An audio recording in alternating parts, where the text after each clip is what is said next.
Silent shores now hold the echoes of ancient maritime empires. These vanished port cities were once the bustling hearts of global trade, culture, and immense power. Their stories unlock crucial lessons about our own interconnected world and the forces that build and topple civilizations. By the end of our journey, you will understand the hidden reasons these giants fell and what their ruins warn us about our future. We will explore why legendary hubs like a city swallowed by the Mediterranean waves and a pirate capital that sank in minutes met their fates. What do you believe is the greatest threat to our own centers of power today? A single vessel cresting an unknown horizon captures a pivotal human turning point. This was not merely travel, it was the beginning of a new kind of ambition, one that would forever tie the destiny of civilizations to the sea. Where these first brave ships returned to shore, the world's first port cities began to take root. They grew at the precise points where solid ground met the vast, watery highways of the world, becoming vital crossroads.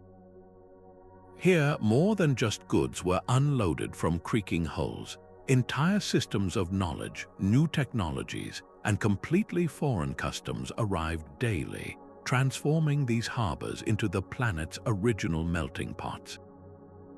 The earliest architects of this maritime revolution were civilizations like the Phoenicians and the ancient Egyptians. They looked at a rugged coastline and saw not a barrier but an opportunity. Through incredible feats of early engineering, they sculpted the natural world, building breakwaters and stone quays to create calm, sheltered bays where dozens of ships could safely dock. What began as simple shelters for boats swiftly evolved into something much greater.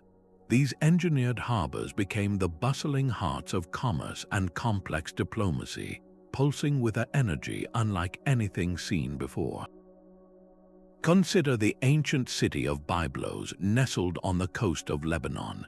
Its port was a hive of constant activity, famous throughout the known world as the primary hub for the trade of papyrus.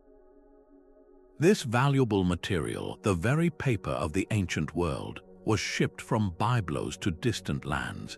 The city's name became so synonymous with the material that it eventually gave us the word for book in many languages, the Bible. This is the true power of these early ports. They were not just places where goods were traded. They were places where cultures fused and languages blended, where the very tools for recording history and administering empires were spread across the globe. So how did these thriving trading posts evolve into full-fledged maritime empires? The answer lies in the map. A port city's value was measured by its location.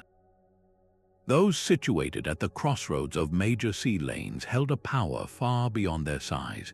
They could control the flow of essential resources, amass staggering wealth from taxes and tariffs, and project their military might across the water with stunning speed. This control over the arteries of maritime trade set the stage for a golden age, a time when the fate of the known world would be decided not in inland capitals, but on these dynamic, wave-lapped shores. The Mediterranean floor holds a secret, a city of stone sleeping in the silt. For over 1,000 years, the legend of Thonis Heracleion was just that, a story whispered by ancient historians about Egypt's Grand Gateway. Then, in the early 2000s, a marine archaeologist's hand brushed against a colossal stone face emerging from the darkness. This was not a shipwreck, but an entire metropolis, frozen in time beneath the waves. The city was a vibrant fusion of two worlds, a place where Egyptian pharaohs officially greeted Greek merchants, and where temples to the god Ammon stood alongside those honoring Heracles, giving the city its dual name. It was the mandatory customs checkpoint for all trade entering Egypt, a place where taxes were collected and cultures intertwined. The discovery was breathtaking. revealing not just statues but the very pulse of the city: gold coins, intact ceremonial barges meant for religious festivals, and stone slabs inscribed with the trade laws that govern this bustling maritime hub. So how does a city of such immense power and wealth simply vanish from the map? The answer lies not in a single cataclysm, but in a slow, creeping vulnerability. Researchers believe the land beneath Thonis Heracleion was inherently unstable, a foundation of soft clay. Over centuries, a combination of rising sea levels and the immense weight of the city's own grand structures, possibly triggered by earthquakes, caused the ground to undergo a process called liquefaction. Essentially, the solid earth turned into a liquid, swallowing buildings and monuments whole. The city did not burn, it sank, gradually succumbing to the very element that gave it life. Its story is a profound reminder that a port's greatest strength, its connection to the sea, can also be its ultimate weakness. This silent, sunken metropolis perfectly sets the stage for our next story of a maritime ghost, a city whose fate was sealed not by the slow creep of water, but by a sudden, violent reckoning with nature's power. While Thonis Heracleion slowly dissolved into the sea, another legendary port met a far more sudden and dramatic end.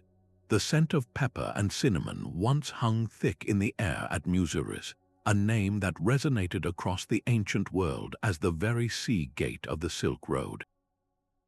Roman merchants risked the long, treacherous journey across the Indian Ocean for a single purpose: to reach this fabled emporium on the Malabar coast of India. Their ships would arrive hulls heavy with gold and wine, and depart laden with riches that defined luxury in the Roman Empire: black pepper, exquisite ivory, fine silks, and precious gemstones. Historical records, including a 1st-century Roman manuscript called the Periplus of the Erythraean Sea, describe Muziris in awe, noting its thriving markets and immense wealth.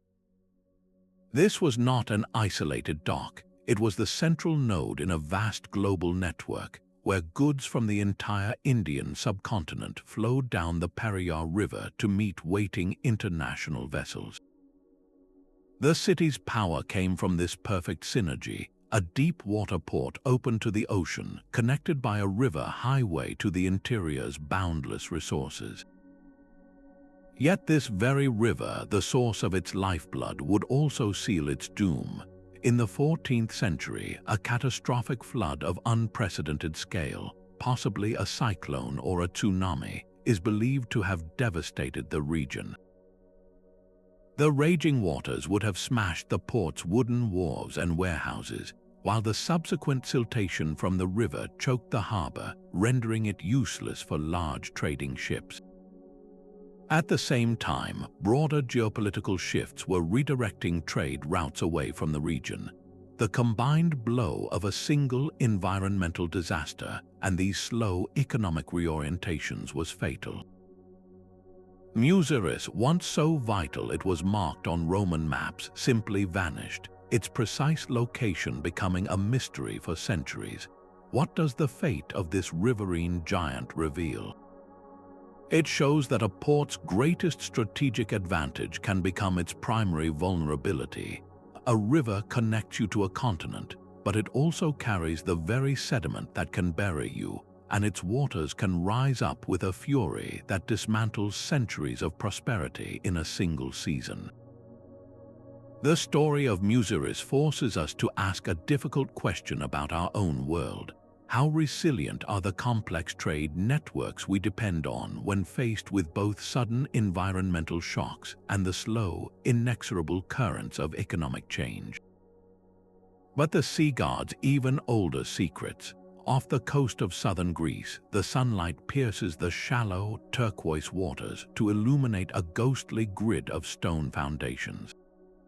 This is Pavlopetri, the world's oldest known submerged city, a bustling port that thrived for millennia before even the Trojan War. Its perfectly arranged streets, courtyards, and two-story building foundations, all laid out over 5,000 years ago, reveal a blueprint for urban life that feels astonishingly modern. Here, archaeologists have mapped a complete Bronze Age town, a sophisticated society that clearly mastered the sea. Its intricate layout, with designated areas for crafts, worship, and even burial tombs, speaks of a complex community deeply engaged in the maritime trade networks of the ancient Aegean. Fragments of pottery traced to the Minoan civilization of Crete and the Mycenaean culture of mainland Greece tell a story of a vibrant hub, a place where merchants exchanged local olive oil, wine, and fine ceramics across the wider Mediterranean world. This was not an isolated village, but a crucial node in a web of commerce that connected entire cultures. The very reason we can so clearly see this ancient urban plan today is the same reason the city fell. A gradual combination of tectonic subsidence, where the land itself slowly sank, and rising sea levels eventually claimed Pavlopetri around 1,000 years before the Common Era. Unlike a sudden cataclysm, this was a slow, inexorable process, giving the inhabitants time to leave but leaving their city perfectly preserved in the sand and silt, a time capsule of early maritime ambition. The geological instability that doomed Pavlopetri is a quiet warning etched in stone and seawater. It forces us to confront a slow-moving challenge that has not gone away. How many of our own coastal megacities, the very engines of our global economy, are built on foundations just as vulnerable to the patient, rising tide? The gentle lapping of the North Sea against the English coast hides a profound absence. For centuries, the waves have been slowly consuming the memory of Dunwich, a city that once stood as a rival to London itself. In its medieval heyday, this was no quiet village but a powerhouse port, its harbour thick with the masts of fishing fleets and merchant ships carrying wool to the continent. The skyline was punctuated by the spires of churches and the sturdy outlines of guild halls, symbols of a prosperous and deeply rooted community. But the very coastline that gave Dunwich its wealth and strategic position was also its betrayer. Beginning in the 13th century, a relentless combination of fierce storm surges and gradual coastal erosion started to claw away at the land. With each passing decade, another street, another building would surrender to the hungry sea. The process was agonizingly slow, a battle lost inch by inch over 400 years. Residents could only watch as their city was dismantled piece by piece, the grand churches one by one tumbling from the cliffs into the water below. Today, sonar scans paint a ghostly picture of this lost world, revealing the outlines of streets and foundations that now lie silent beneath the waves. Dunwich's story is a powerful, slow-motion lesson in vulnerability. It was not a single catastrophe, but a creeping, persistent environmental change that ultimately erased a giant. This forces us to look at our own crowded coastlines and ask, are we listening to the whispers of the past? How do we protect the vibrant coastal cities of today from the same patient, inexorable forces? A city built on sand and sin, Port Royal was the pirate capital of the Caribbean. By the 1600s, this Jamaican port was a swirling vortex of gold, rum, and lawless ambition, a place where English privateers like Henry Morgan operated with the Crown's blessing to raid Spanish ships and settlements. The wealth they plundered flowed directly into its taverns and brothels, earning it the notorious title of the wickedest city on earth. Its streets were a chaotic spectacle of fortune and folly, where a sailor could lose a king's ransom in a dice game one night and sign onto a new plundering voyage the next. This was a society that celebrated excess. Its power derived entirely from its strategic location and its willingness to profit from the era's brutal systems of exploitation and forced labor. But the very ground it stood on was a precarious foundation of loose sand, a geological gamble that the city's inhabitants, in their hubris, chose to ignore. Then, on the morning of June 7, 1692, the gamble was called. A massive earthquake, estimated at a magnitude of 7.5, struck without warning. The sandy soil beneath the city underwent instantaneous liquefaction, turning from solid ground into a churning, liquid slurry. Survivor accounts describe a scene of biblical horror as the streets themselves seemed to melt, swallowing brick buildings, wooden wharves, and hundreds of people whole.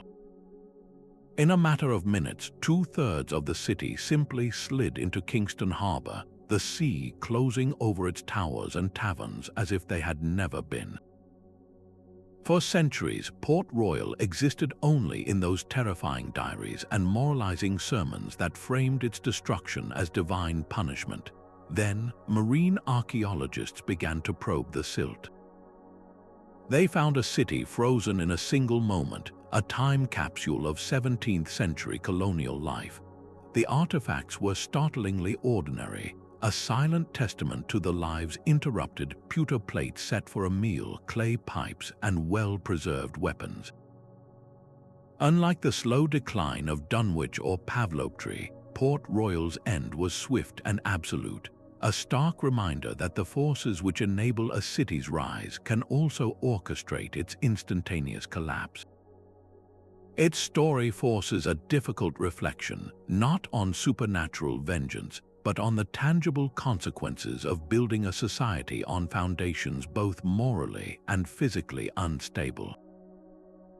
As we leave this sunken pirate haven behind, we must look beyond individual cities to the patterns that connect them all. Why did so many of these maritime giants, from the Mediterranean to the Caribbean, ultimately share the same fate beneath the waves? The name Sybaris echoes through history not as a city but as a legend of decadence. On the coast of southern Italy, this ancient Greek colony was the original city of sin, a place so dedicated to luxury that its very name gave us the word Sybarite, meaning a person devoted to pleasure and opulence. Founded in the 8th century before the Common Era, Sybaris was blessed with an almost magical combination of fertile plains for growing wine and olives, and a perfect coastal position for trade. Its wealth was not merely substantial, it was legendary, built on the export of fine goods across the Mediterranean. The stories that survived its fall paint a vivid picture of a society that had refined comfort to an art form. They reportedly passed laws banning noisy crafts like blacksmithing within the city, limits to protect the citizens' peace, and tales were told of banquets so lavish they lasted for days. Archaeological excavations have uncovered the physical proof of this obsession with ease, revealing sophisticated urban planning with advanced drainage systems designed to channel away wastewater, a clear mark of a city that prized cleanliness and order. This was a society that seemed to have mastered its environment for the sole purpose of enjoyment. Yet this incredible prosperity contained the seeds of its own destruction. The immense wealth bred internal rivalries and a focus on comfort that may have softened its military resolve, making it a glittering target for its envious neighbor, the city of Croton. In 510 before the Common Era, the armies of Croton marched on Sybaris. The conflict was not just a battle, it was an act of utter annihilation. Victorious, the Crotoniates did not merely loot the city, they undertook a breathtaking feat of environmental engineering to erase it forever. They diverted the course of the nearby Crathis River, forcing its waters to flow directly over the ruins of Sybaris. The mud and silt buried the entire metropolis, sealing its opulent streets and grand houses under a thick, wet shroud. For centuries, Sybaris was considered just a myth, a moral fable about the dangers of excess. Then, in the 1960s, archaeologists finally located it, buried deep beneath the waterlogged plain. The river that had once been its source of agricultural life had been weaponized to become its tomb. The story of Sybaris is a chilling lesson in economic vulnerability. Its wealth was real and self-generated, but it created a culture that prioritized pleasure over resilience, making it brittle in the face of external threat. Its fate forces us to ask a difficult question about our own centers of commerce. Do the very things that make a society wealthy and comfortable also make it fragile? As we move from these ancient shores, we must look at the common thread that connects all these lost ports, a single, repeating pattern of collapse that speaks directly to our world today.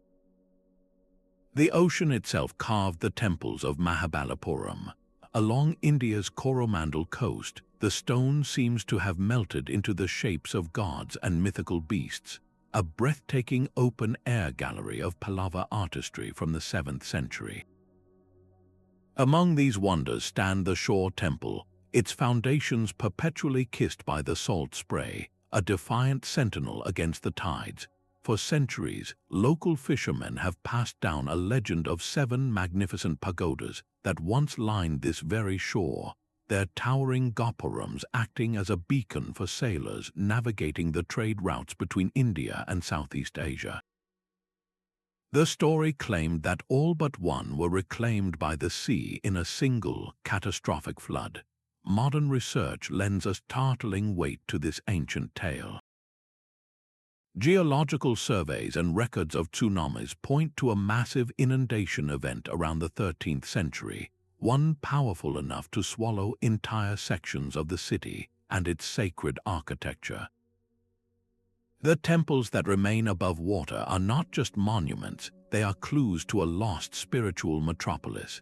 Their intricate reliefs are a stone chronicle of maritime life, featuring detailed carvings of ships, their hulls laden with goods, alongside depictions of foreign deities and travelers. This was a port where commerce and devotion were woven from the same thread. The city was both a bustling workshop for artisans and a sacred site where merchants, having survived perilous voyages, would offer thanks for their safe passage. The spiritual significance of these ports was profound. They were not just economic hubs, they were liminal spaces, gateways where the divine was believed to intervene directly in human endeavors. The very act of sailing into the unknown was a leap of faith, and these coastal temples served as both a spiritual anchor for those departing and a sanctuary of gratitude for those returning. They transformed the raw ambition of trade into a sacred journey, merging the pursuit of wealth with the search for blessing. This deep connection between the marketplace and the temple forces us to see these vanished cities in a new light. Their power was not merely financial or military. It was a cultural and spiritual gravity that pulled the entire known world toward their shores. 9,000 years ago, a small community looked out across the same Mediterranean horizon we know today. Their world, a village we now call Atlit, lay on the coast of what is now Israel, a bustling settlement of stone houses where families fished, farmed, and raised livestock. This was not a temporary camp but a fully realized Neolithic society, one that had mastered a mixed economy long before the pyramids were even a concept. The true marvel of Atlit, discovered by marine archaeologists in the 1980s, is its stunning preservation. Submerged under the sea, time seems to have stood still. The foundations of rectangular houses remain clearly outlined on the seafloor, alongside hearths, wells that once tapped fresh water from beneath the ground, and piles of fish bones that speak to a sophisticated understanding of marine resources. These people were not just living by the sea, they were living with it, their daily rhythms dictated by the tides and the harvest of the deep. Yet this village held a mystery at its heart, a series of massive, carefully arranged stones forming a circle. This is the oldest known submerged stone circle in the world, a ritual site whose meaning is now lost to the waves. Its presence suggests a spiritual life deeply connected to their environment, a community that sought meaning in the powerful, unseen forces of the natural world that sustained them. Analysis of the human remains found at the site adds a more somber layer to this ancient story. Studies of the skeletons have revealed the earliest known evidence of tuberculosis, a disease that thrives in close-knit, settled communities. This tells us that Atlit Yam was a densely populated village, and that this new, sedentary way of life came with its own health challenges.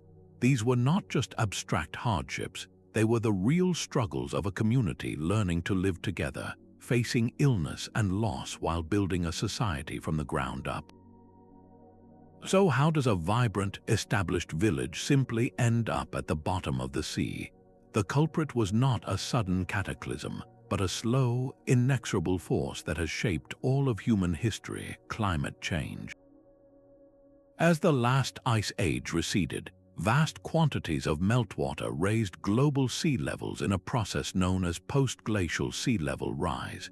The creeping waters gradually encroached on the village, likely making the land waterlogged, salinating the freshwater wells, and eventually forcing the entire community to abandon their homes to the sea. The story of Atlit Yam is a profound lesson in resilience and adaptation. These early people successfully built a complex society on the coast, but they were ultimately vulnerable to planetary shifts far beyond their control. Their experience echoes a challenge we face today, reminding us that the relationship between humanity and the coastline has always been a delicate negotiation with a constantly changing world. The Roman appetite for luxury created a market that stretched across the known world, all the way to a quiet stretch of the Indian coastline. At Arikamedu, just south of modern Pondicherry, the red soil yielded a startling secret: fragments of Roman amphorae and vivid glass beads lying alongside local pottery. This was no shipwreck, but the remains of a thriving international port, a forgotten gateway that for centuries linked the subcontinent directly to the heart of the Roman Empire. Beginning around the 2nd century before the Common Era, Arikamedu became a crucial production and export hub. Its workshops were famed for cutting and polishing precious gemstones like agate and carnelian, while its artisans produced fine cotton textiles, a fabric so sought after by Roman elites that it was described as woven wind. The finds are astonishingly direct: Roman wine jars, distinctive red gloss pottery known as aretine ware, and even Roman coins, all speaking of a sustained and prosperous commercial relationship. The port's layout confirms its role, with massive warehouses and stone-lined tanks used for dyeing cloth, all designed to serve the endless cycle of ships arriving from and departing for the Mediterranean. This was a place where bulk goods were transformed into luxury items for a distant market, a true engine of ancient globalization. So what powered this incredible cross-cultural exchange? It was a mutual hunger for the exotic. Roman merchants, braving the long and dangerous voyage around the Arabian Peninsula, arrived with gold, wine, and fine tableware. In return, they filled their ships with the unique treasures of India, not just gems and textiles, but also pepper, pearls, and exotic woods. The Periplus of the Erythraean Sea, that same 1st century sailor's guide, details this bustling trade, listing Arikamedu as a key stop. This was more than a simple swap of goods. It was a meeting of minds. Local artisans began producing goods specifically for Roman tastes, adapting their styles to suit a foreign market, while Roman designs subtly influenced local art and architecture. The port acted as a living bridge where daily interactions in the marketplace led to a quiet, profound blending of cultures. Yet by the 3rd century of the Common Era, the docks of Arikamedu grew quiet. The vibrant exchange that defined the port for generations began to fade. A combination of factors led to its decline, including political shifts within the Roman Empire that disrupted long-distance trade routes. But a more persistent physical change also sealed its fate. The same river that had provided access to the interior began to choke the harbor with silt, slowly transforming the deep water anchorage into a shallow, impassable lagoon. Without the constant arrival of deep-keeled Roman trading vessels, the economic lifeblood of the city drained away, and the workshops were eventually abandoned to the elements. The story of Arikamedu is a powerful testament to the fragile nature of connection. It shows us that the very geography that enables a global hub can, over time, turn against it. This ancient port's quiet demise invites us to look at the intricate supply chains of our own time and wonder what slow, silent processes might be undermining the foundations of our interconnected world. The rhythmic creak of oars and the sight of a dragon-prowed longship cutting through a Scandinavian fjord heralded a new kind of port. This was Kaupang, a seasonal Viking emporium in 9th century Norway that pulsed with a raw, itinerant energy. Unlike the stone-built cities of the Mediterranean, Kaupang was a town of wooden jetties and temporary booths, a bustling marketplace that sprang to life each trading season. Here, Norse chieftains and merchants from across the known world converged. The air would have been thick with the scent of pine tar, salted fish, and the rich furs of beaver and fox, all laid out for barter. The wealth flowing through this port was staggering, comprised of iron, soapstone, and walrus ivory, but its economy also rested on a darker foundation, the trade in human captives, a common and tragic practice of the era that fueled the expansion of these northern networks. The true scale of Kaupang's reach is etched in the small artifacts left behind. Archaeologists sifting through the soil have found Arabic silver coins and delicate glass beads from the Middle East, silent witnesses to trade routes that stretched thousands of miles. This was not an isolated outpost, it was a global crossroads at the edge of the Viking world. Its very layout, with carefully plotted plots for workshops and standardized jetties extending into the water, reveals a surprising degree of early urban planning among Norse societies, a deliberate design for efficient commerce. So why did this vibrant hub eventually fade into obscurity? Its decline was a slow unraveling. Shifting political alliances and rising unrest in the region made trade routes less secure. Furthermore, it was simply overshadowed by larger, more permanently established centers like Hedeby, which offered better facilities and greater protection for merchants and their precious cargo. Kaupang's story forces us to expand our definition of a port city. It was not a grand metropolis, but a seasonal engine of exchange whose influence rippled across continents. The networks forged in places like Kaupang did more than move goods. They circulated new ideas, metalworking techniques, and shipbuilding technologies that would ultimately enable the Viking age of exploration, pushing the boundaries of the known world westward to Iceland, Greenland, and the shores of North America. This northern emporium reminds us that the most impactful ports are not always the most permanent, but are those that open new horizons. The scent of frankincense and sandalwood once drifted through the harbor of Siraf, a Persian Gulf metropolis whose wealth was built on the winds of the monsoon. From the 9th to the 11th centuries, this port in southern Iran was the indispensable link in a chain of commerce that stretched 5,000 miles, connecting the workshops of Tang Dynasty China directly to the bustling markets of the Abbasid Caliphate in Baghdad. Its shipwrights were legendary, constructing massive wooden houses designed to harness the seasonal monsoon winds, vessels sturdy enough to make the annual voyage across the open ocean to India and beyond. The city's own local industry gleamed with the fruits of the sea, producing some of the finest pearls in the world, harvested by divers from the warm Gulf waters. The ruins that remain today whisper of this opulence, with the foundations of spacious merchant mansions and the intricate mosaics of grand mosques speaking to a community of immense sophistication and faith. How did a single city manage to coordinate such a vast and perilous trade network? The answer lies in a masterful understanding of logistics and timing. Siraf's entire economic heartbeat was synchronized with the monsoon cycles. Merchants would invest in massive shipments, knowing that their ships had a narrow window to catch the favorable winds to India, wait out the reverse monsoon, and then catch the next cycle back home. This was high-risk, high-reward commerce on a staggering scale, and Siraf was the central nervous system that made it all possible. The artifacts unearthed from its soil are a map of its connections, from delicate Chinese celadon ceramics and intricate Islamic gold coins to fragments of African ivory, all evidence of a truly multicultural trading floor where goods and ideas were constantly in flux.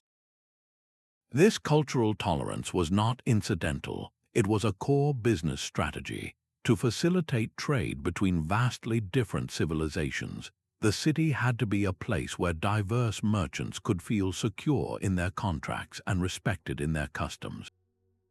This pragmatic embrace of difference was a key ingredient in its centuries-long dominance. Yet, even this model of medieval globalization was not immune to the forces that toppled giants. A series of powerful earthquakes in the 11th century badly damaged the city's infrastructure and its precious freshwater reservoirs. At the same time, the relentless silt carried by nearby rivers began to choke its harbor, slowly transforming a deep water port into a shallow basin, inaccessible to the large ocean-going dhows that were its lifeblood. As the harbor silted up, trade logically shifted to the more accessible island of Hormuz. Siraf's elegant system, so perfectly tuned to the rhythms of wind and wave, could not withstand the double blow of geological instability and geographical obsolescence. Its story presents us with a critical question: how do the economic strategies that build an empire also contain the seeds of its fragility? A bell still tolls somewhere beneath the mud. On Germany's northern coast, where the sky bleeds into a vast, misty plain of tidal flats known as the Wadden Sea, the legend of Rungholt has persisted for over 6 centuries. This fabled port was said to be so rich, its merchants so arrogant that they would mock the church and pave their streets with gold. Then, in 1362, a cataclysmic storm surge known as the Groot Mandrink, the Great Drowning of Men, shattered the coastline. The waves did not just flood Rungholt, they swallowed it whole, erasing the city from the map and leaving behind only a haunting folk song about a single church bell that rings from the deep on stormy nights. For generations, this was the story, a clear moral fable of a sinful city punished by divine wrath. But was Rungholt merely a cautionary tale? The receding tides have begun to yield answers. In recent years, extremely low water levels have exposed the skeletal remains of a lost world, a systematic pattern of long wooden drainage ditches, the foundations of turpen, or man-made dwelling mounds, and even a critical causeway known as the Golden Ring Path. These are not the stuff of myth. They are the engineering footprints of a real, sophisticated trading hub, one that prospered from the salt and wool trade. The city was built on precarious, low-lying marshland that its inhabitants had skillfully drained, a technological marvel that ultimately became a fatal gamble against the sea. The story of Rungholt lies in a space between history and memory. Its physical destruction was a real environmental disaster, a single night of terrifying natural force that claimed thousands of lives across the region.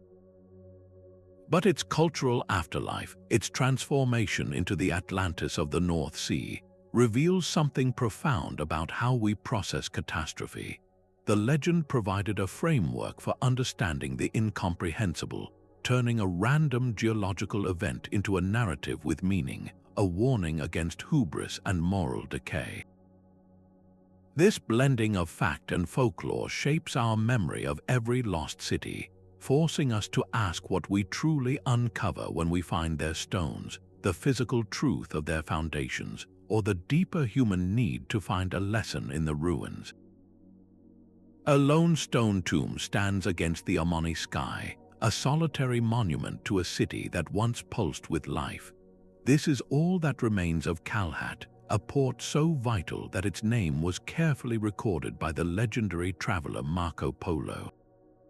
In the 13th century, he described a city of immense wealth, its docks crowded with ships loading the finest Arabian horses, sweet dates, and luminous pearls for markets across the Indian Ocean. Qalhat was the second city of the powerful Kingdom of Hormuz, a crucial administrative and commercial hub that connected the Persian Gulf to the wider world. Its strategic location was its entire reason for being, a sheltered cove on the Arabian Sea that offered safe harbor for traders navigating the treacherous monsoon routes. The remnants we see today, the crumbling city walls and the majestic Bibi Mariam mausoleum, are mere whispers of the grandeur that once defined this place. But how does a city endorsed by emperors and celebrated by explorers simply vanish from the world stage? The answer lies in the volatile intersection of geology and geopolitics. In the early 16th century, the city was rocked by a series of powerful earthquakes that shattered its infrastructure and shook its confidence. Then, as it struggled to recover, a new and ruthless power arrived on the horizon. Portuguese invasion fleets determined to seize control of the entire Indian Ocean trade network. The subsequent conflict and naval blockade strangled Qalhat's economic lifeblood. The trade routes that had been its source of immense wealth were forcibly redirected, and the city was gradually abandoned, left to the desert winds. Its story is a stark lesson in interconnected vulnerability.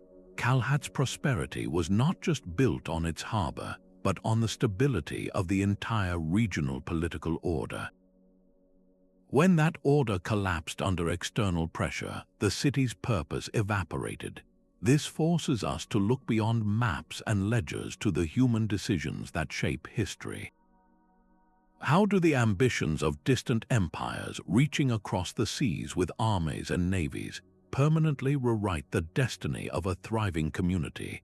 The silent stones of Qalhat hold that sobering truth. Deep within the Kenyan forest, the silent stone arches of Jedi stand as a riddle. This was no isolated village, but a sophisticated Swahili port town that prospered for 4 centuries, its merchants trading gold and ivory from the African interior for fine Chinese porcelain and goods from across the Indian Ocean. The ruins themselves tell a story of cultural fusion, where classic Swahili coral stone architecture seamlessly incorporates ornate niches and inscriptions from the Islamic world. This was a literate, cosmopolitan society, evidenced by inscriptions in Arabic and a complex urban plan with separate residential quarters, a central palace, and multiple mosques. Its wealth was real and its connections were global, with excavations uncovering delicate Ming Dynasty ceramics lying alongside everyday local artifacts. Yet by the early 17th century, Jedi was completely abandoned, left to the encroaching roots of the forest without a single clear historical record explaining why. The mystery of its downfall is not one of a single cataclysm, but of a slow, quiet unraveling. Researchers suggest a combination of growing water scarcity, as local wells may have failed, and rising tensions with neighboring communities could have made life increasingly untenable. The people of Jedi did not vanish in a day. They likely made the difficult choice to leave, dispersing to more secure locations and taking their stories with them. Its empty streets pose a haunting question about the fragility of even the most prosperous communities. How many of our own towns and cities are vulnerable to the same slow burn pressures, not from a sudden disaster, but from the gradual draining of essential resources or the slow fraying of social bonds? The story of Jedi compels us to look beyond the grand collapses and consider the quieter, more insidious forces that can lead a community to simply fade away. Off the coast of Japan's westernmost island, the ocean conceals a puzzle carved in stone. The Yonaguni Monument is a massive, enigmatic structure of sharp angles and flat terraces lying just below the waves. Its sheer cliffs drop to the seafloor, punctuated by what appear to be staircases, platforms, and even a triangular-shaped promontory that looks unnaturally geometric. Discovered in the 1980s, this site immediately ignited a fierce debate that continues to this day. Are we looking at the breathtaking handiwork of nature or the sunken ruins of a port sanctuary built by a forgotten civilization 10,000 years ago? Proponents of the human-made theory point to the precise right angles, the parallel channels that resemble roadways, and what some interpret as carved reliefs resembling animal forms. They argue that the entire complex is laid out with an architectural logic that simple erosion could not produce. If they are correct, this would not be a mere settlement but a monumental feat of engineering, suggesting a sophisticated society capable of large-scale stone construction at a time when most of humanity lived as hunter-gatherers. Such a discovery would fundamentally rewrite the history of seafaring and urban development in prehistoric East Asia, pointing to a lost chapter of human ambition swallowed by rising seas. Geologists, however, offer a different interpretation. They note that the sandstone in this region is naturally fractured along sharp plains and is highly susceptible to erosion from powerful ocean currents and tectonic activity. The seemingly perfect terraces and blocks, they suggest, could be the result of these relentless natural forces working over millennia, a spectacular example of what is known as sheet jointing and marine erosion. The truth may lie somewhere in between, a natural formation that was perhaps later modified or used by ancient peoples. This profound uncertainty is Yonaguni's greatest lesson.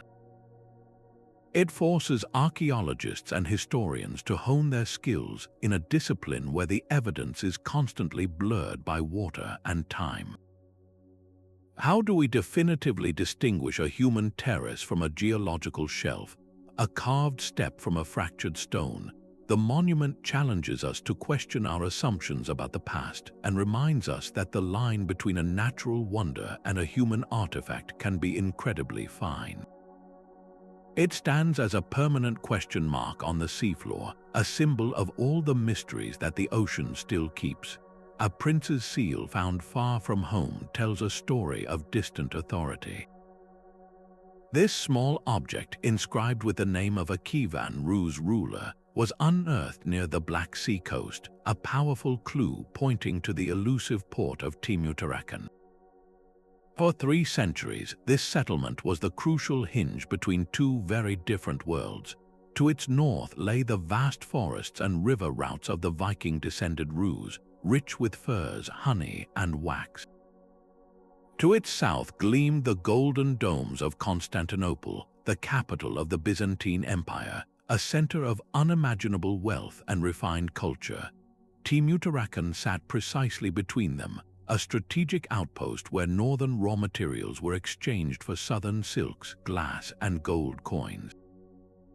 It was more than a marketplace, it was a cultural airlock, a place where Norse warriors and Greek diplomats negotiated in the same crowded streets. The city's very existence was a feat of diplomacy. How did a Slavic principality maintain such a valuable port right on the doorstep of a superpower? It thrived not through conquest, but through a delicate and constantly shifting dance of allegiance and autonomy. The rulers of Timutarakon paid tribute to Byzantium when necessary, but also asserted their own power, minting their own coins and governing a remarkably mixed population of Slavs, Greeks, Armenians, and others. Archaeological finds in the region reflect this unique blend. WITH Chinese letter Norse brooches lying alongside Byzantine Christian crosses and intricate Oriental jewelry. This was a society built on pragmatic coexistence, where mutual economic interest forged a temporary peace between empires. Yet this balance was always fragile, and the environment itself would have the final say. The same geography that gave Timuttarakan its life began to slowly take it away. The mighty Cuban River flowing into the sea nearby carried immense amounts of silt. Over generations, this sediment steadily accumulated, pushing the coastline further and further out. What was once a deep water harbor accessible to large trading vessels gradually became a shallow, swampy lagoon. The docks where longships and Byzantine galleys once tied up were left stranded inland, useless. The economic reason for the city's strategic importance simply evaporated as the sea retreated.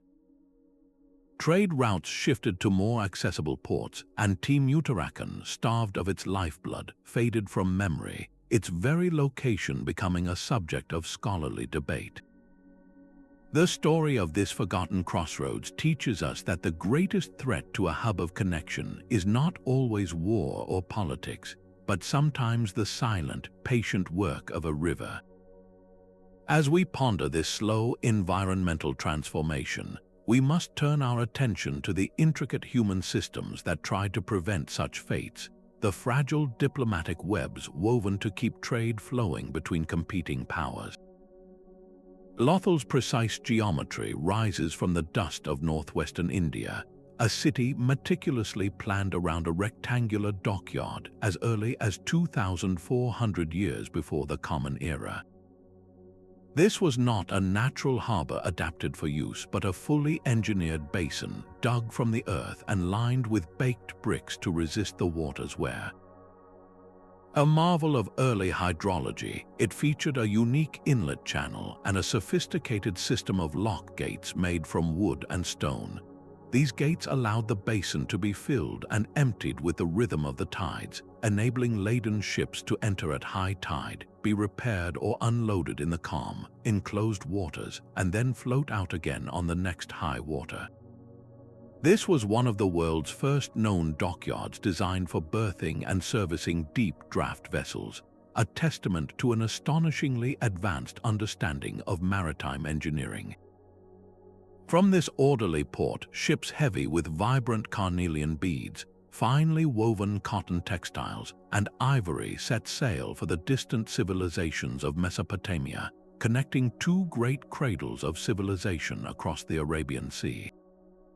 The city itself was a hub of industry, with workshops producing these coveted goods in mass quantities, their standardized design hinting at a highly organized economic system.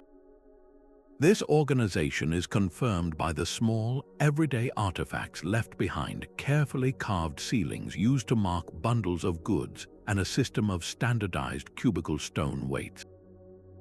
These tools point to a society that had perfected the mechanics of trade, ensuring fairness and consistency across vast distances.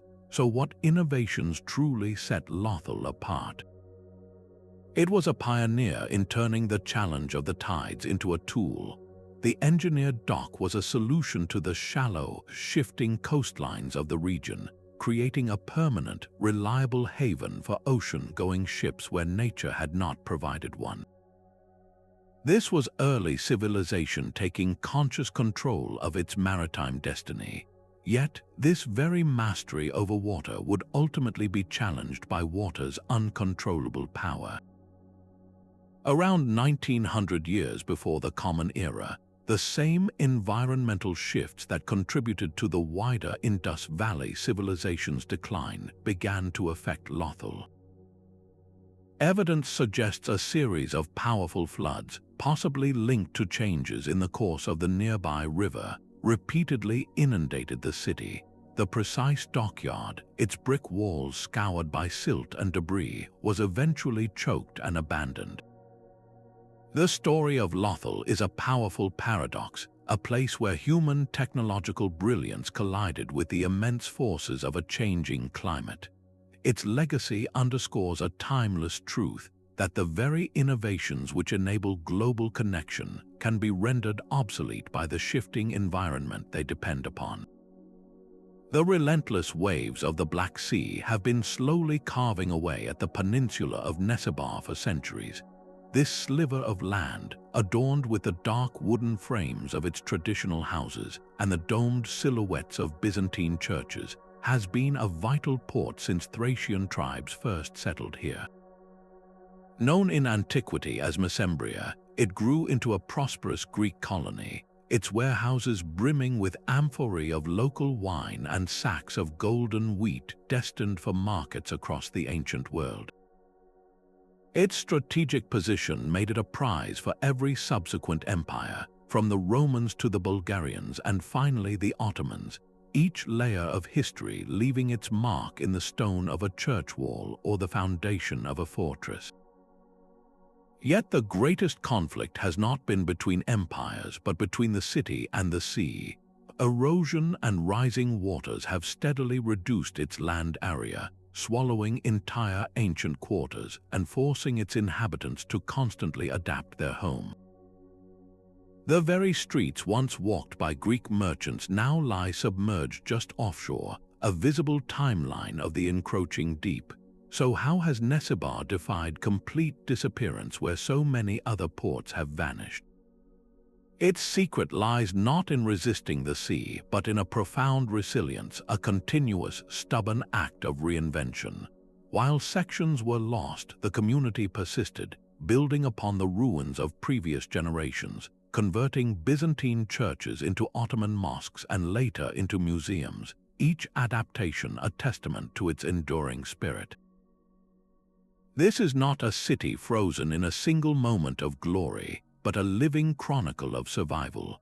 Its designation as a UNESCO World Heritage Site celebrates this very quality, a place where the narrative is not one of total loss, but of partial, hard-won preservation.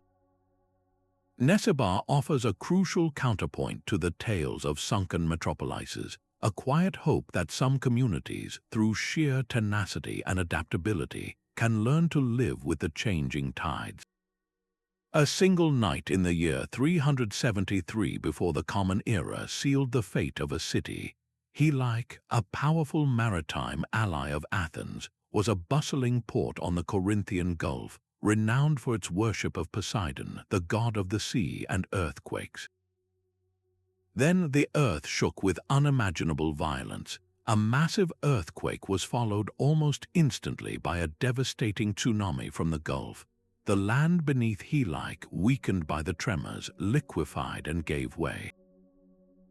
Before the survivors' eyes, their entire city slid beneath the waves, swallowed by the very element they believed their patron deity controlled. Ancient writers described the horror, noting that only the tips of the tallest trees marked where the city once stood. For centuries, Helike existed only in these texts and in a powerful moral legend. The story spread that its citizens had angered Poseidon by refusing to surrender a sacred statue, and the god's wrath had dragged them into the deep. This narrative of divine punishment transformed the city's physical destruction into a cultural cautionary tale, a stark reminder of the consequences of hubris against the natural world. Its sudden, complete erasure left a deep scar on the Greek psyche. The philosopher Plato, writing just a generation later, was almost certainly influenced by the story of Helike when he crafted his own allegory of a sophisticated civilization that sank beneath the sea in a single day and night, the myth of Atlantis. The real city's fate provided a tangible, historical anchor for his philosophical exploration of ideal states and their downfall. For over 2,000 years, Helike was a ghost, its exact location a mystery. Then, in the late 20th century, archaeologists finally located its remains, not on the seafloor, but buried deep under the silt and gravel of the coastal plain. The slow shift of the coastline over millennia had landlocked the ruins, preserving them in a waterlogged tomb. The discovery confirmed the ancient accounts of a sudden, catastrophic collapse, blending geological fact with long-held myth. Helic's legacy is a dual one, a real city destroyed by real seismic forces, and a powerful symbol that shaped ancient thought and literature. Its story forces us to consider how a single natural disaster can ripple through time, transforming from a historical event into a philosophical lesson that echoes for millennia. The same clay that recorded a merchant's debt also preserved the blueprint for modern writing. In the bustling Syrian port of Ugarit, every transaction was a potential masterpiece of innovation. This was no simple trading post, but a grand intellectual crossroads of the Bronze Age, where merchants from Egypt, Anatolia, and Cyprus haggled over gleaming copper ingots and delicate ivory carvings. Their complex deals required a better system than the cumbersome cuneiform used by empires, a script with hundreds of symbols, so the scribes of Ugarit, in a stroke of genius, streamlined this ancient tool. They distilled writing down to a set of just 30 simple signs, each representing a single sound. This was the world's first true alphabet, a revolutionary technology born from the practical needs of commerce and record-keeping. Suddenly, the ability to read and write was no longer the exclusive domain of a priestly elite. A ship's captain could now log his own cargo, and a merchant could draft his own contracts. This democratization of information supercharged the city's economy, turning its archives into a vast library of ancient global trade. Then, around 1200 years before the Common Era, the world Ugarit depended on imploded. The late Bronze Age collapse was a perfect storm of calamities that swept across the Mediterranean. Invading fleets of sea peoples ravaged coastlines, while a series of powerful earthquakes shattered cities. Ugarit's final days are etched in desperation on its very last clay tablets, urgent messages sent to allies pleading for help that never came. The city was sacked and burned, its vibrant port silenced forever.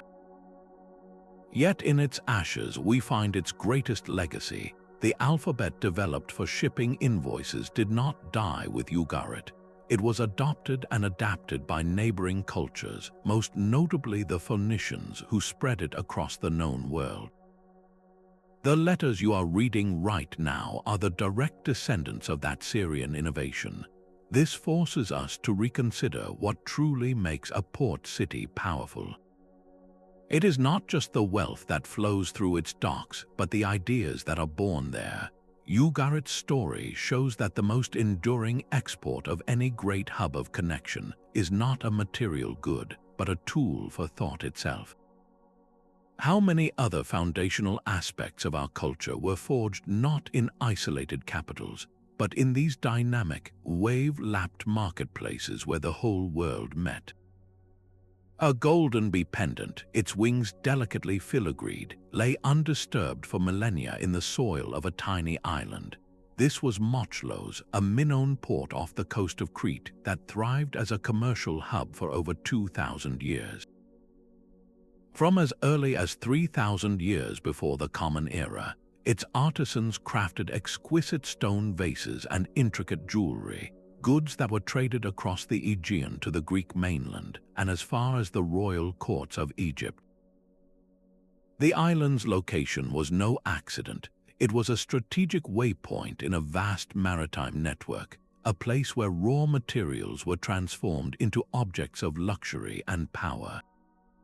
Underwater surveys around Mochlos have revealed a landscape now lost to the sea, with submerged foundations and man-made structures hinting at a larger, more complex settlement than the surface ruins suggest. This was not an isolated outpost, but a vital artery in the circulatory system of the Minoan world. Then, around 1600 years before the Common Era, one of the most violent volcanic events in human history irrevocably changed their world. The colossal eruption of the Thera volcano, over 100 kilometers to the north, sent towering tsunamis crashing across the Aegean. these waves would have smashed the harbors and fleet of Mochlos, while a thick blanket of volcanic ash likely devastated its agriculture and choked its freshwater sources. The very trade routes that were its lifeblood were severed in a single, catastrophic day. Yet the story of Mochlos is not just one of destruction, but also of remarkable foresight. The Minoans did not build their ports blindly. Archaeological evidence suggests they were acutely aware of the volcanic risks, constructing their coastal settlements with robust seawalls and often on slightly elevated ground. This was an ancient form of risk management, a conscious adaptation to the volatile environment of the Mediterranean. Their resilience lay in this deep understanding of their world, building not just for commerce, but for survival in a landscape they knew could turn against them. This prompts a sobering reflection for our own time. How do the intricate systems that power our global trade today account for the unpredictable fury of the natural world? The silent ruins of Mochlos challenge us to consider whether our own networks are as resilient as those of a civilization that thrived 4,000 years ago. The desert sands hold a different kind of ghost, a city that vanished not into the sea, but into the earth itself. For centuries, Yuba existed only as a shimmering mirage in Arab lore, a place of immense wealth and wickedness that was swallowed by the desert as divine punishment. The Quran refers to it as Aram of the Pillars, a powerful caravan city that was lost for its arrogance. Then, in the 1990s, a blend of modern technology and ancient detective work brought this legend into the light of history. Satellite imagery revealed the faint, ghostly traces of ancient caravan tracks converging on a single point in southern Oman, and excavations at the site of Shisar uncovered the ruins of a fortress and a massive sinkhole. This was no mirage, it was the real Yuba.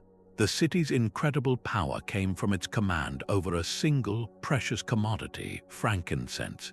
This aromatic resin, harvested from scraggly trees that grow only in this region, was worth more than gold in the ancient world, burned in temples from Rome to Babylon. Yuba was the inland nexus where these caravans, laden with incense, would gather before beginning the treacherous journey to the coast.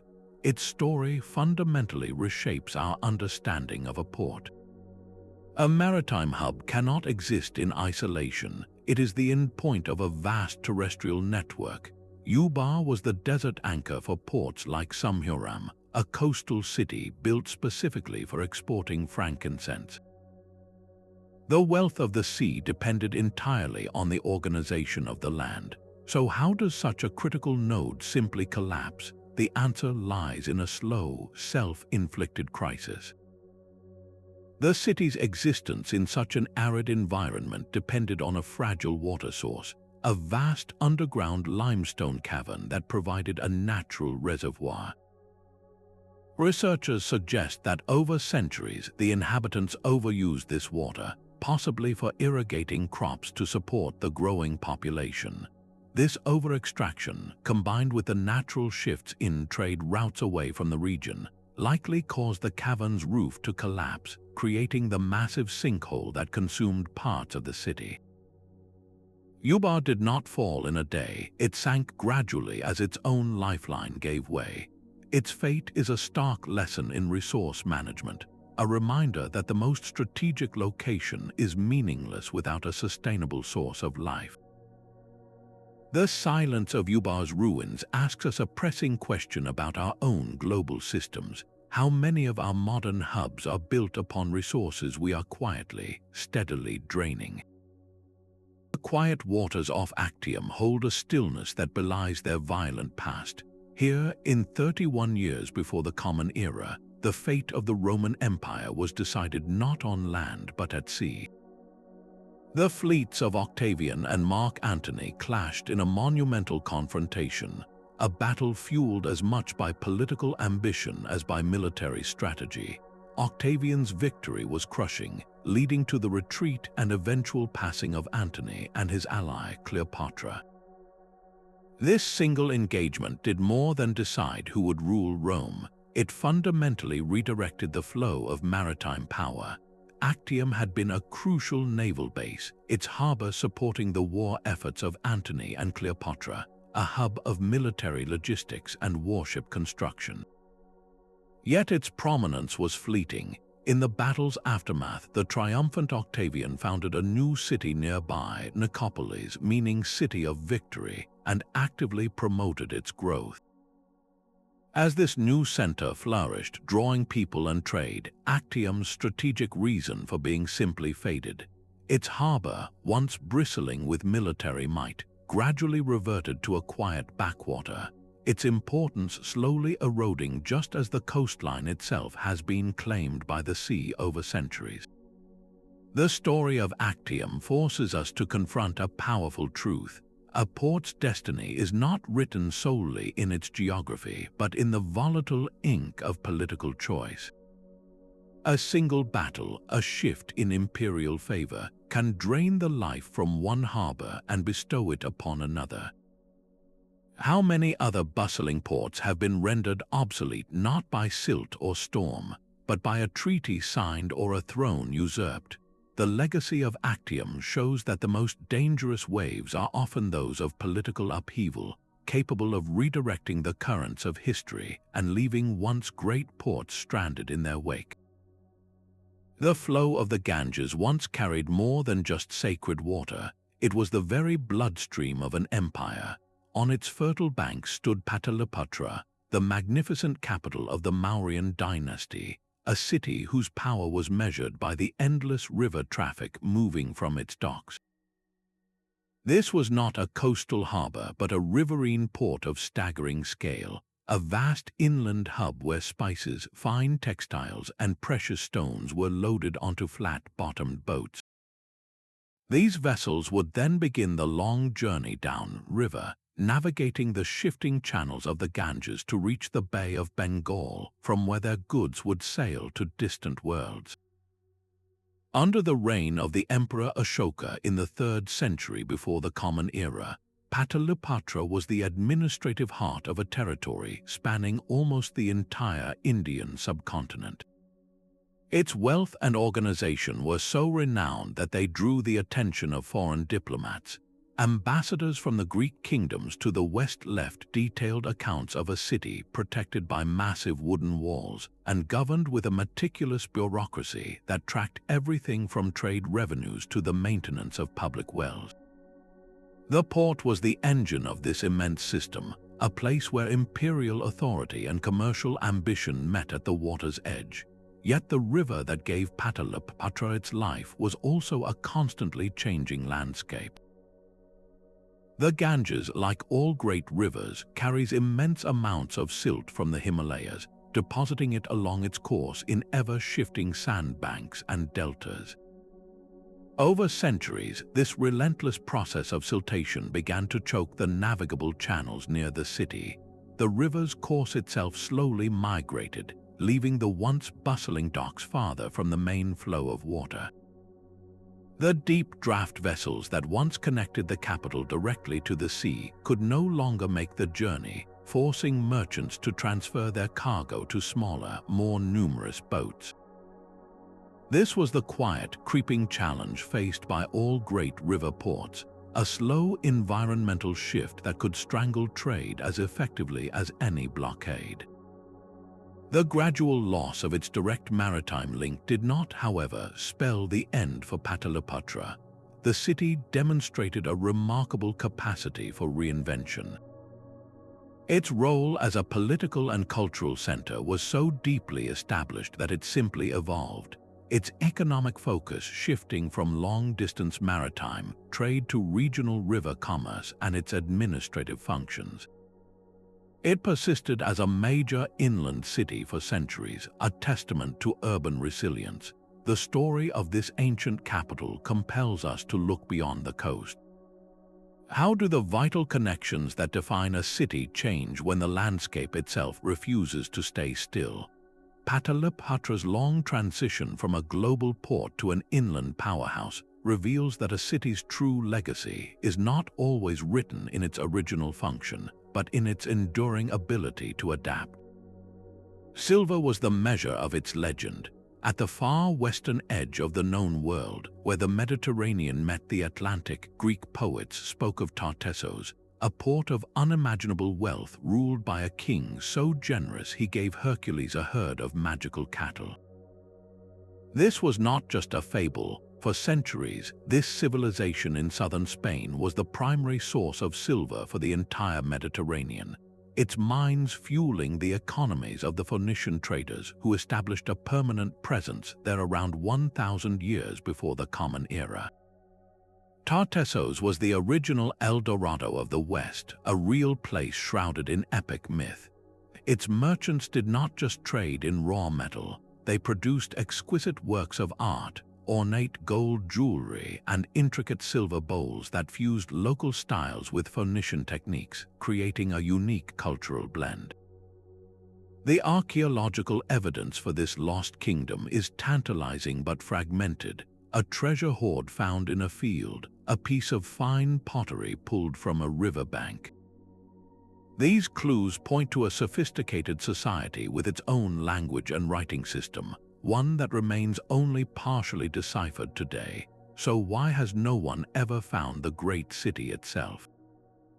The answer may lie in the landscape. The region is dominated by the Guadalquivir River and its vast marshy delta. Over the millennia, this dynamic environment has shifted dramatically. Some researchers believe the heart of Tartessos, its main port and ceremonial center, was gradually submerged as rising sea levels and river siltation transformed the coastline, slowly drowning the city under layers of mud and water. Other theories suggest a more sudden end, a catastrophic flood or a swift political collapse that scattered its people and erased its memory. Tartessos captivates us because it exists in that compelling space between verified history and enduring mystery. It is a ghost at the edge of the map, a reminder that some of the greatest chapters of our past are still waiting beneath the silt, encouraging every new generation to pick up a shovel and look. What other lost worlds, we are left to wonder, are hidden in plain sight, their stories patiently waiting for the right moment to be unearthed? The sunken walls of Aulis lie just beneath the surface of Crete's Bay of Mahabalipuram, a submerged grid of stone that snorkelers can glide over today.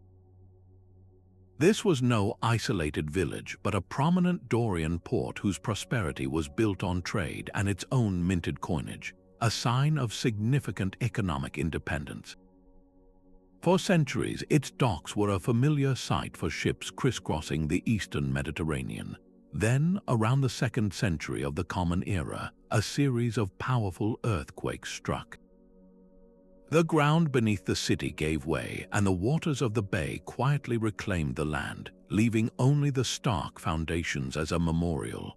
What truly sets Aulis apart, however, is not its dramatic end, but the diplomatic role it played in life.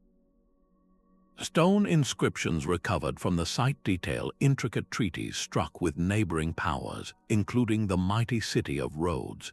These were not mere declarations of friendship, but functioning agreements that governed everything from mutual defense to the rights of citizens residing in each other's territories. Aulis was actively building a web of regional cooperation, using its position as a trading hub to foster stability. The artifacts pulled from its ruins tell the same story of connection. The pottery styles found there are a cultural mosaic, blending local Minoan traditions with distinct influences from mainland Greece, Egypt, and across the sea. This was a cultural melting pot where daily life was shaped by a constant influx of foreign ideas and goods. How did a single port manage to become such an effective peacemaker?